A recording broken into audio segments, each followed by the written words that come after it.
Le film L'Odyssée m'a interpellée sur plusieurs passages du Coran. Hier, pour la première fois, j'ai été au ciné toute seule et je suis partie voir le film L'Odyssée. C'est un film tellement profond et spirituel qu'il fallait que j'aille le voir toute seule. Et j'en ai fait une lecture tellement profonde aussi, en lien avec le Coran, avec notre chemin spirituel pour l'élévation de notre âme. Subhanallah, ce film, c'est vraiment l'Odyssée en fait de l'élévation de ton âme. Et je vais te faire les liens. Alors, spoil alerte, je vais spoiler à fond le film. Du coup, si tu n'as pas été le voir et que tu veux pas du tout être averti de certains passages, tu peux scroller. Par contre, si tu as été le voir, reste bien jusqu'à la fin parce que je vais te donner toutes les étapes en fait, subhanallah, du chemin spirituel jusqu'à l'élévation de ton âme et toutes les sagesses aussi qu'on peut en tirer de ce film tellement profond, subhanallah. Bravo à celui qui a écrit ce film. Encore une fois, ce n'est que mon interprétation. Du coup, voilà, je te laisse prendre ce qui a à prendre, ce qui résonne en toi. Si tu as d'autres informations complémentaires, n'hésite pas à les partager avec nous en commentaire, Inch'Allah. Bismillah.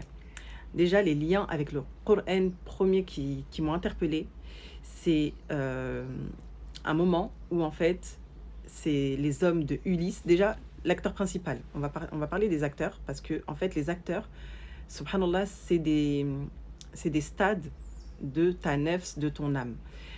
Alors, l'acteur principal, c'est Ulysse, en référence à la mythologie grecque. Ulysse, c'est toi, c'est moi, c'est tout le monde. Et du coup, il est accompagné dans ce voyage-là, de l'Odyssée, de ses compagnons de guerre, d'accord, de ses hommes, de ses soldats.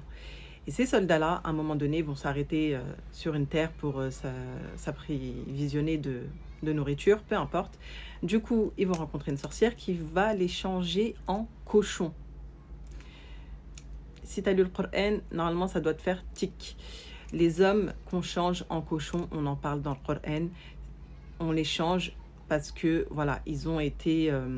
en fait, ils ont suivi leur passion destructrice et Allah subhanahu wa ta'ala les a changés en cochons. Il y a aussi les hommes qu'on change en singes, ceux qui ont enfreint les commandements d'Allah. Donc, il y a cet élément aussi qui m'a interpellée en lien avec le Coran. J'ai pris des notes parce que c'est lourd, c'est une masterclass, je vais pas, il faut pas que j'oublie. Du coup, ensuite, on a les morts qu'on fait revivre pour faire parler, parce que les morts disent la vérité, les morts témoignent, ils ne peuvent pas mentir. Et ça, pareil, on en parle dans le Coran, on fait revivre un mort pour le questionner, pour qu'il témoigne de la vérité. Subhanallah, en lien direct avec le Coran, encore une fois. Ensuite, Ulysse, à un moment donné, voilà, il faut qu'il prenne conscience en fait qu'il doit s'abandonner aux épreuves, qu'il ne doit pas lutter, qu'il doit s'en remettre à Dieu pour traverser les tempêtes. Et c'est ce qu'on nous demande à travers le Coran, à travers les épreuves qu'on vit dans notre vie. Du coup, dans le film, on voit clairement ça quand il commence réellement à emprunter ce chemin de retour vers son âme. Son âme, c'est qui dans le film? C'est sa femme. Subhanallah. J'écoutais un cher il n'y a pas longtemps dans une conférence qui parlait qui faisait cette image-là en fait, de l'âme avec la femme, quand l'homme, il calcule pas trop son âme et que sa femme, elle le boude et que sa femme, en plus, des fois, elle le conseille, elle lui dit attention, va pas ci, va par là, il n'écoute pas. Et Ulysse, c'est pareil. Au début, il n'a pas écouté sa femme qui lui disait de pas aller à Troie, à la guerre de Troie, là. Et que, voilà, il n'a pas écouté son âme, il n'a pas écouté sa femme, il est allé et il a semé la corruption. Peu importe. On revient. Les sirènes. Les sirènes aussi, c'est un passage très intéressant. Les sirènes qui chantent de belles paroles et qui vont au début, voilà, enjoliver tes oreilles, ton cœur, et t'as envie d'y aller, en fait, t'as envie d'écouter. Mais ces paroles-là, en même temps, elles sont destructrices, elles vont te détruire de l'intérieur. Et ça, en fait, dans le film, Ulysse le dit clairement. La sagesse de ce passage-là, elle est clairement dite dans le film. C'est en fait toutes les paroles que tu n'as pas tenues. Et toutes les paroles que tu n'as pas tenues ont des conséquences lourdes sur ton âme, sur toi-même. Et en fait, toutes les paroles que tu ne tiens pas dans ta vie, au fur et à mesure, au bout d'un moment, tu vas en payer les conséquences. Et ça va te détruire de l'intérieur. Ensuite, on a Ouais, l'honneur des morts. Tu dois honorer tes morts parce que en fait, les morts ont un droit sur toi. C'est-à-dire que les morts, en général, de ta famille, de tes proches, tu dois continuer à faire des sadaqas en leur faveur. Tu dois les honorer. Tu dois pas les oublier parce qu'ils t'attendront le jour dernier, le jour des comptes. Surtout si, en plus, tu leur dois quelque chose, tu leur devais aussi quelque chose dans la vie. Subhanallah. Ça, c'est aussi une sagesse divine qui est dans le Coran, qui est dans notre spiritualité islamique. Ensuite, l'ego. Alors, dans le film, c'est incroyable. On a, en fait, à un moment donné, Ulysse qui est un peu naufragé sur une île déserte. Il est tout seul, il se retrouve tout seul et il a oublié. Il sait plus qui il est, il sait pas pourquoi il est là, combien de temps il est là. Et il est avec une femme. Cette femme-là, en fait, elle représente son ego.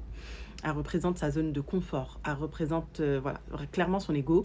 Et au fur et à mesure du temps, en fait, elle fait que de le nourrir avec une fleur. J'ai oublié c'est quoi le nom de cette fleur-là. Je crois que c'est la fleur de... Bon, peu importe. Et en fait, cette fleur, c'est important parce que c'est des pétales. C'est éphémère, ça s'envole, c'est pas durable, c'est léger, c'est fragile. Et en fait, l'ego, il te nourrit avec ce qui est fragile, ce qui est éphémère. Et il te nourrit pour te protéger. Parce que la femme, son intention, elle n'est pas mauvaise. Elle est là pour le protéger, elle l'a soigné, elle a pris soin de lui et tout pour qu'il reste avec elle sur cette île déserte. Jusqu'à il en a oublié qui il était, d'où il venait, et il a oublié l'essentiel, sa femme, qui est son âme en réalité. Sa femme dans ce film, ça représente son âme en fait, ça représente ton âme. En fait, ton ego, il est là pour te protéger. Donc lui, il a cette intention, voilà, de bien, je veux te protéger, mais au fur et à mesure du temps, le truc, c'est que tu vas oublier qui tu es. Tu vas oublier d'où tu viens et tu vas oublier ton âme. Et pendant ce temps-là, en fait, il y a des moments où Ulysse, il se rappelle. Il dit, mais peut-être que j'ai une femme, peut-être que j'ai un enfant, peut-être que... Et après, il oublie et il repart dans ce confort avec son âme. Il dit, mais de toute façon, pourquoi je veux me souvenir? Je suis bien, moi, ici, avec toi, sur cette île déserte. Et c'est exactement notre état avec notre nefs, avec notre âme, subhanallah, avec notre ego, subhanallah. Jusqu'à on en oublie notre âme. Et notre âme, elle est là, elle nous appelle parce que de l'autre côté, il y a sa femme qui l'attend, de l'autre côté du monde, et qui crie en fait le désespoir comment dire, de l'absence d'Ulysse. Et ton âme, c'est la même chose. Elle est là, elle crie. Tu sens ce mal-être au fond de toi, même si tu es là, tu es dans la complaisance avec ton ego. Tu sens qu'il y a un mal-être au fond, que ton âme, elle est là, elle t'appelle. Subhanallah. Ça, franchement, c'est incroyable dans le film. Du coup, ensuite, on a quoi? Tac, tac, tac. Je prends des notes parce que là, c'est trop fort. Ah ouais, en attendant en plus. Alors là, ça, c'est le plus subtil. En attendant que ton âme, elle est de l'autre côté et elle t'attend, il y a plein de prétendants. Par exemple, dans le film, c'est des prétendants qui convoitent sa femme, qui lui mettent la pression, qui lui disent que ça y est, Ulysse, il est mort, il va jamais revenir, il faut que tu choisisses un nouveau mari. Et en fait, ces prétendants-là, c'est quoi? C'est en fait, c'est des parasites, c'est comment on appelle ça? En fait, c'est des prédateurs de ton âme, clairement. Tu vois, comme le dicton quand on dit t'as vendu ton âme au diable. En fait, c'est pas que forcément toi qui vas passer à l'acte pour vendre ton âme au diable. C'est si toi tu prends pas soin de ton âme, si tu l'oublies, il y en a d'autres. Il y a un monde invisible. Il y en a d'autres qui vont se charger de ton âme, en fait. Il y en a d'autres qui vont venir la prendre.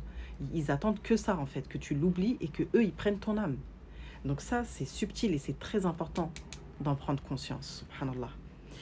Et du coup, voilà, ces prétendants, c'est des parasites, que ce soit des hommes ou des djinns, qui vont, en fait, voler ton âme, tout simplement. Son fils, c'est quoi? Son fils, il est jeune, il est fragile, il ne sait pas se battre, subhanallah. Son fils, c'est la vie, c'est sa vie, en fait. Sa vie qui est précieuse, mais autant fragile. Et en fait, comment dire, il y a un moment très précieux dans le film où en fait il se souvient et du coup il revient voilà, sur ses pas dans ce voyage de l'Odyssée et du coup il va prendre son fils, il va aller le sauver et il va le sortir du feu. Et en fait c'est je prends ma vie en main, c'est bon.